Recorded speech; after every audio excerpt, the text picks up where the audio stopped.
Mauritius سے تقریباً 35 میل دور سمندر کے عین درمیان ایک چھوٹا سا جزیرہ ہے۔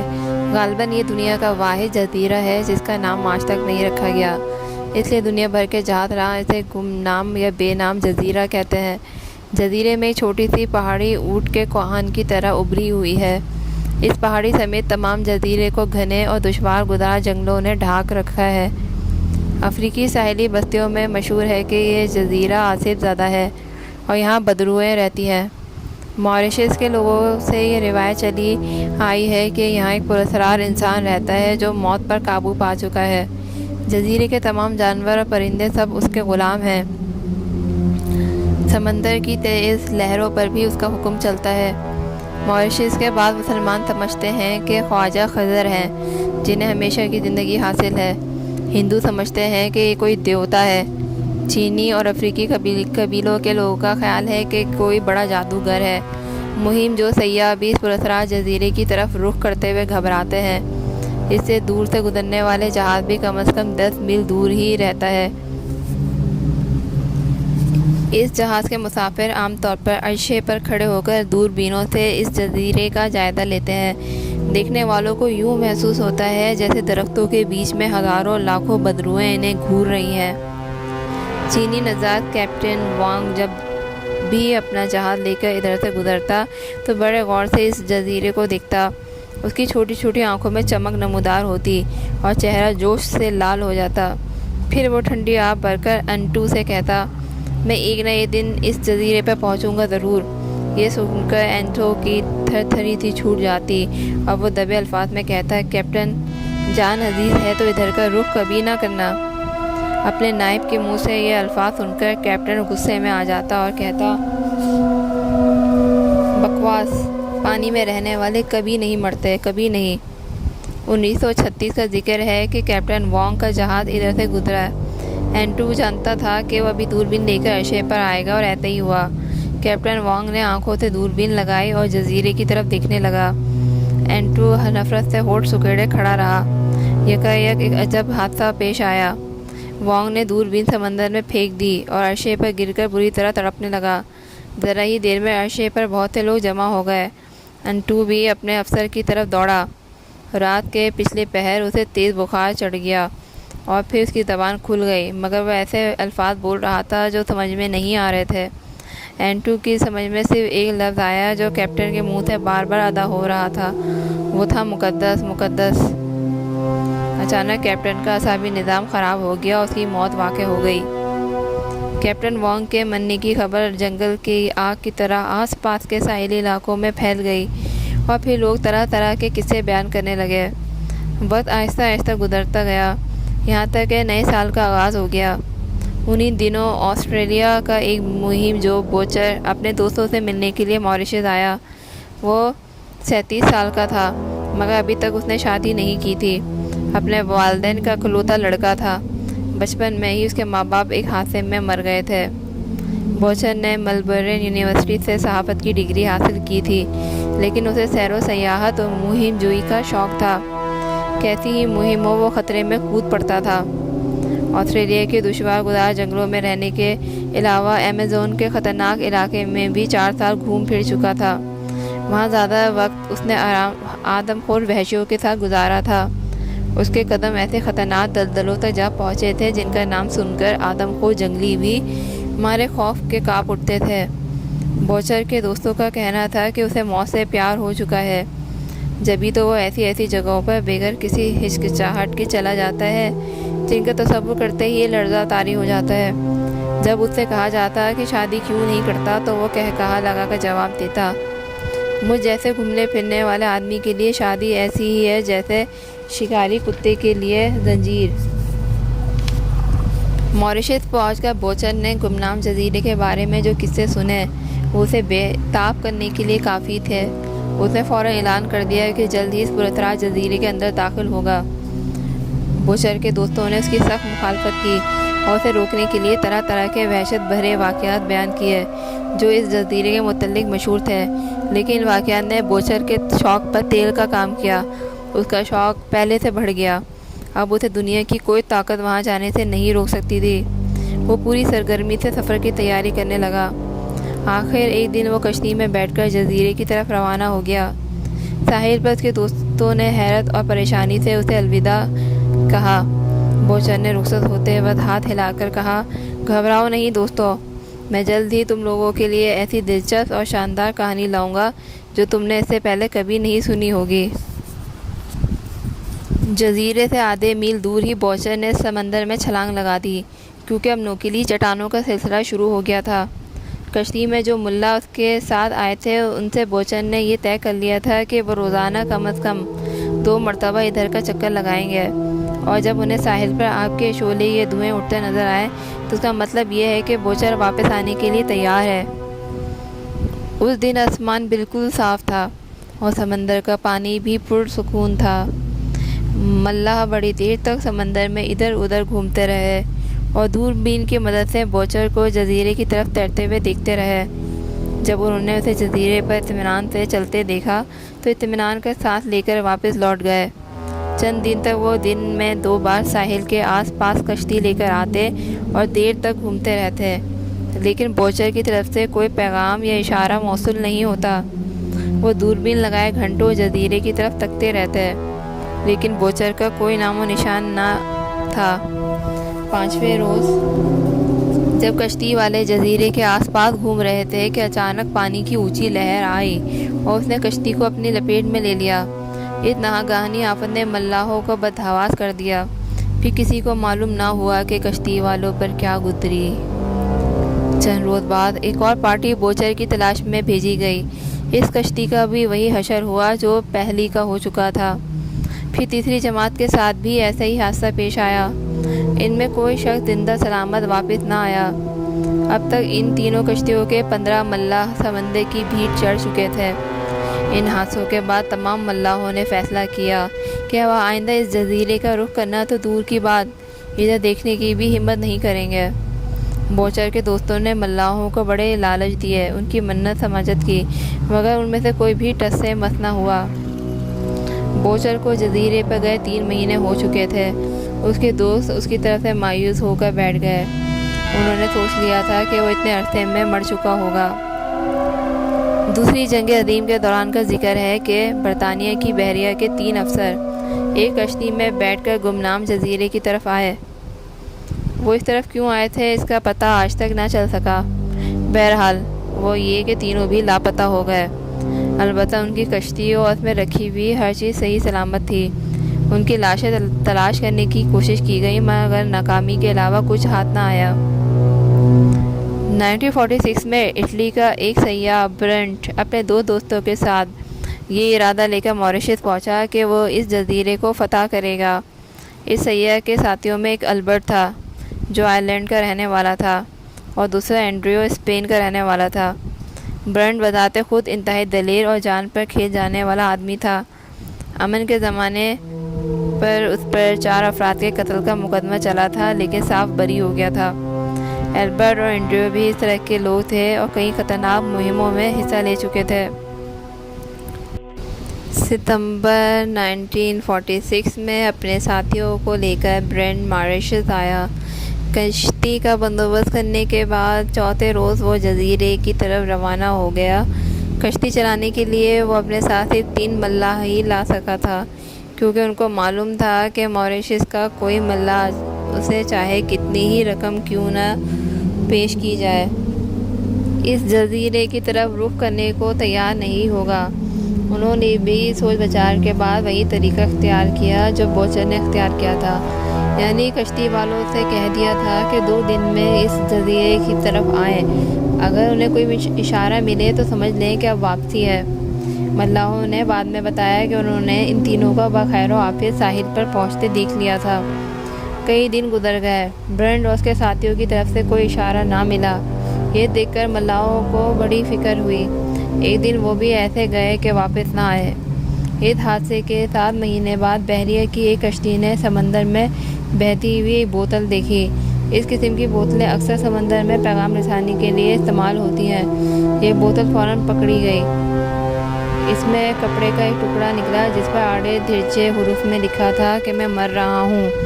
اور اس وقت نیکی کا صرف یہ کام کر سکتا ہوں کہ اس پیغام سے لوگوں کو گمنام جزیرے کی طرف آنے سے منع کر دوں۔ کاش میں یہاں نہ آتا اور جو کچھ دیکھا ہے وہ نہ دیکھتا۔ اس تحریر پر کسی کا نام درج نہیں تھا۔ گمنام جزیرے کی طرف سے آنے والا یہ پہلا پیغام تھا۔ چنانچہ اس کی وجہ سے لوگوں میں بے چینی پھیل گئی اور سب سنجیدگی سے گمنام جزیرے کے بارے میں سوچنے لگے۔ ہر ایک نے اس تحریر کا معمہ حل کرنے کے لیے بڑا زور مارا، مگر بیکار کوئی فیصلہ کن نتیجہ نہ نکل سکا۔ بوچر کے دوستوں کو یہ تحریر دکھائی گئی تو وہ بھی سر پکڑ کر بیٹھ گئے۔ ان کی سمجھ میں کچھ نہ آتا تھا کہ اقرار کریں یا انکار۔ بہرحال سبھی لوگ تقریباً 2 باتوں پر متفق ہو گئے۔ پہلی یہ کہ جزیرے کے اندرونی حالات نہایت ڈراؤنے اور دہشت ناک ہیں۔ دوسرے یہ کہ اب تک جس قدر آدمی وہاں گئے ہیں سب ہلاک ہو گئے ہیں۔ برنڈ اور اس کے ساتھیوں کی گمشدگی اور اس کے بعد جزیرے کی طرف سے آنے والی پیغاموں نے سیاحوں کی مہم جوئی کے شوق کو بے حد ڈرا دیا، اور نوبت یہاں تک پہنچی کہ ماریشس کے لوگ بھی کسی شخص کو جزیرے کی طرف اجازت دینے سے کترانے لگے۔ اس کی بڑی وجہ ایک افواہ تھی جو جلدی جزیرے میں پھیل گئی تھی کہ اگر کوئی اس جزیرے کی طرف جانے کی کوشش کرتا ہے تو ماریشس اور دوسرے ساحلی علاقوں پر طوفان بلا بن کر نازل ہوتے ہیں۔ اتفاق کی بات ہے کہ بوچر کے حادثے کے 2 ہفتے بعد ہی زبردست طوفان آیا تھا۔ سمندر کی لہریں بچھری ہوئی اونچی اونچی ہیبتناک شور کے ساتھ جب ماریشس سے ٹکرائیں تو یوں محسوس ہوتا تھا کہ جیسے تمام آبادیاں ہمیشہ ہمیشہ کے لیے مٹ جائیں گی۔ برنڈ اور اس کے ساتھیوں کی روانگی کے 12 روز بعد اتنا شدید طوفان آیا کہ لوگ رونے اور چیخنے لگے۔ یکایک یہ بات مشہور ہو گئی کہ گمنام جزیرے میں رہنے والی ہستی لامحدود قوتوں کی مالک ہے۔ وہ اپنی حکومت میں کسی کی مداخلت پسند نہیں کرتی۔ جو شخص اس کے علاقے میں داخل ہونے کی کوشش کرتا ہے وہ ہستی نہ صرف اسے ہلاک کر ڈالتی ہے بلکہ دوسروں کو بھی سزا دینے کے لیے طوفان بھیج دیتی ہے۔ جنوری 1949 میں ایئر فورس کا ایک ہیلی کاپٹر تربیتی پرواز کر رہا تھا کہ اچانک اس کا رخ گمنام جزیرے کی طرف ہو گیا۔ نامعلوم یہ محض اتفاق تھا یا پائلٹ نے جان بوجھ کر یہ حرکت کی تھی۔ یہ ہیلی کاپٹر گمنام جزیرے میں لاپتہ ہو گیا۔ اس کی تلاش میں 2 اور ہیلی کاپٹر بھیجے گئے لیکن وہ بھی لاپتہ ہو گئے۔ اس سنسنی خیز واقعے کا یہ اثر ہوا کہ ایئر فورس کو اور ہیلی کاپٹر بھیجنے کا حوصلہ نہ ہوا، اور انہیں اپنے پائلٹوں کو یہ حکم جاری کرنا پڑا کہ آئندہ کوئی پرواز گمنام جزیرے کے اوپر نہ کی جائے۔ مسلسل پراسرار واقعات نے اس جزیرے کو عوام کے علاوہ حکام کی نظروں میں بھی حد سے زیادہ بنا دیا۔ مشہور آئرش سیاح کرنل ہنٹ کو جب اس جزیرے کا پتہ چلا تو اس کے دل میں بھی بے اختیار یہ شوق کروٹیں لینے لگا کہ اس کی سیاحت کی جائے۔ کرنل ہنٹ کا شمار ان جیالے لوگوں میں ہوتا تھا جو بے خوفی اور جرأت کے ساتھ بردباری اور صبر کا نمونہ بھی ہوتے ہیں۔ اس نے سب سے پہلے ایسا لٹریچر تلاش کرنا شروع کیا جس میں جزیرے کا ذکر مل جائے۔ اسے اس بات پر بڑی حیرت ہوئی کہ انسائکلوپیڈیا برٹانیکا میں بھی کہیں بھی اس جزیرے کا ذکر نہ تھا۔ مختلف رسالوں اور اخباروں میں جو مضامین لکھے گئے تھے ان میں بھی کوئی خاص بات نہ تھی، البتہ 2 مضمون ایسے تھے جو پڑھنے کے قابل تھے۔ کرنل ہنٹ نے دونوں مضمون نگاروں سے ملاقات کی لیکن اسے کوئی نئی چیز معلوم نہ ہو سکی۔ پھر وہ انٹو کو تلاش کرنے لگا۔ انٹو سے ملاقات کرنا کوئی آسان بات نہ تھی۔ وہ عرصہ ہوا بحری زندگی چھوڑ چکا تھا۔ کئی مہینے کے بعد کرنل نے آخر اس کا کھوج نکال ہی لیا۔ وہ پرتگال کی ایک ساحلی بستی میں چھوٹا سا ہوٹل چلا رہا تھا۔ انٹو نے کرنل ہنٹ کا نہایت گرم جوشی سے استقبال کیا، لیکن جب اس نے ادھر ادھر کی بات چیت کے بعد گمنام جزیرے اور کیپٹن وانگ کا ذکر چھیڑا تو انٹو بند حواس ہو گیا، مگر تھوڑی دیر بعد اپنے حالت پہ قابو پا لیا اور کہا، معاف کرنا کرنل، میں اس موضوع پر تم سے کوئی بات نہیں کر سکوں گا۔ میرا کاروبار خوب چل رہا ہے، میں نہیں چاہتا کہ مجھ پر کوئی آفت ٹوٹے۔ لیکن کرنل بھی بہت تیز تھا۔ تھوڑی دیر کے بعد وہ انٹو کو سیدھے راستے پر لے آیا اور پھر انٹو سے کیپٹن وانگ کی موت کا قصہ سنانے لگا۔ رخصت ہوتے وقت جب کرنل نے اسے بتایا کہ وہ گمنام جزیرے کی طرف جانے کا پروگرام بنا رہا ہے تو انٹو بے اختیار چیخ اٹھا، کرنل ہنٹ، اللہ کے لیے وہاں مت جانا۔ کرنل یہ سن کر مسکرایا اور کہنے لگا، دوست، موت زندگی سے زیادہ خوبصورت ہے اور زندہ لوگ خوبصورتی سے کبھی نہیں ڈرتے۔ ہیلری کرنل ہنٹ کا پرانا دوست تھا۔ اور مدت سے ماریشس کے سروے ڈپارٹمنٹ میں اعلیٰ عہدے پر فائز تھا۔ اس نے کرنل کا بڑا گرم جوشی سے استقبال کیا۔ جو ہی کرنل نے اپنا ارادہ اس پر ظاہر کیا، ہیلری کے چہرے پر ناراضگی اور ناگواری کے اثرات نمودار ہو گئے۔ اس نے کرنل کو سختی سے ڈانٹا اور اس منحوس جزیرے کی طرف جانے سے منع کیا، مگر بہت جلد کرنل نے اسے منا لیا۔ چنانچہ وہ تیاریوں میں اس کا ہاتھ بٹانے لگا۔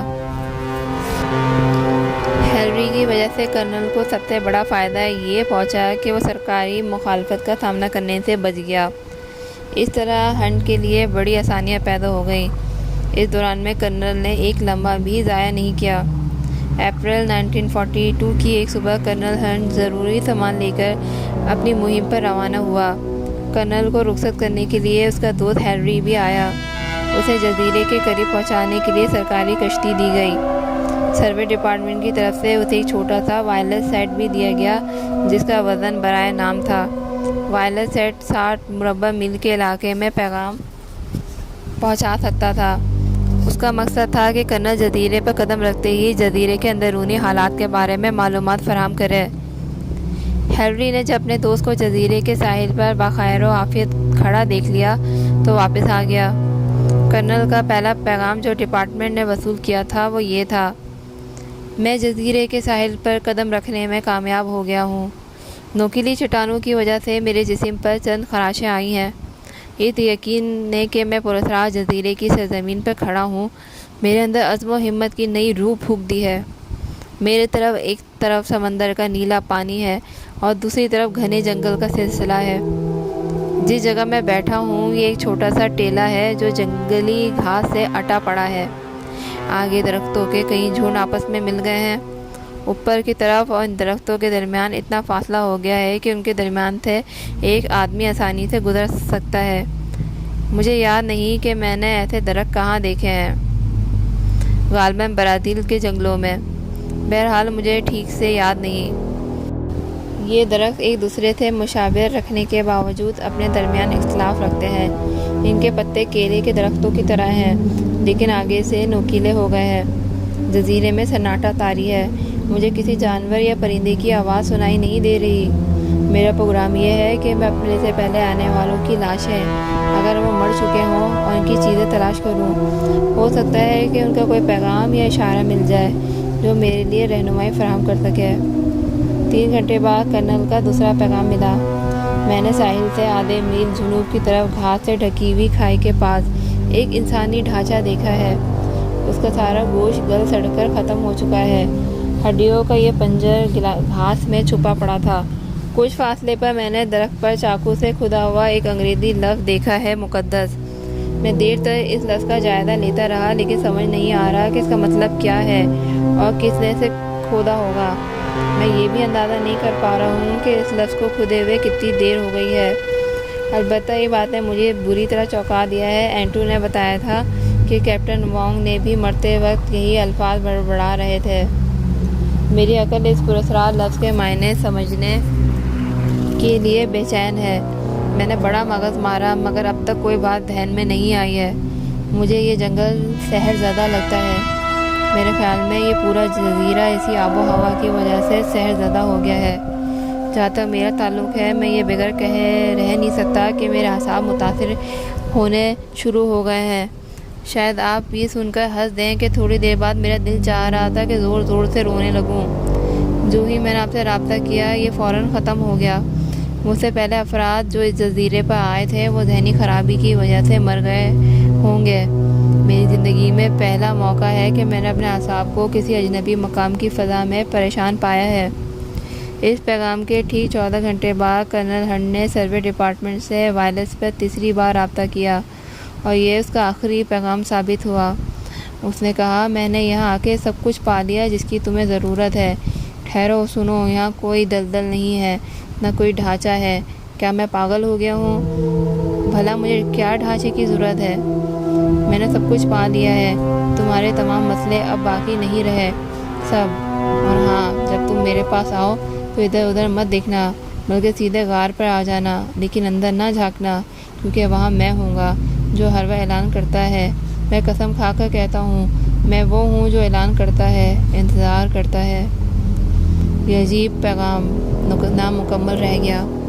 اس کی طرف سے موصول ہونے والے تینوں پیغامات ماہرین کے ایک بورڈ کے سامنے پیش کیے گئے، لیکن اس کا کوئی نام و نشان نہ ملا۔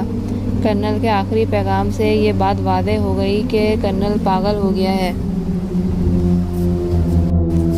4 مہینے تک ہیلری اپنے دوست کی تلاش میں جزیرے کی طرف جاتا رہا، لیکن کرنل کی جھلک نہ دکھائی دی۔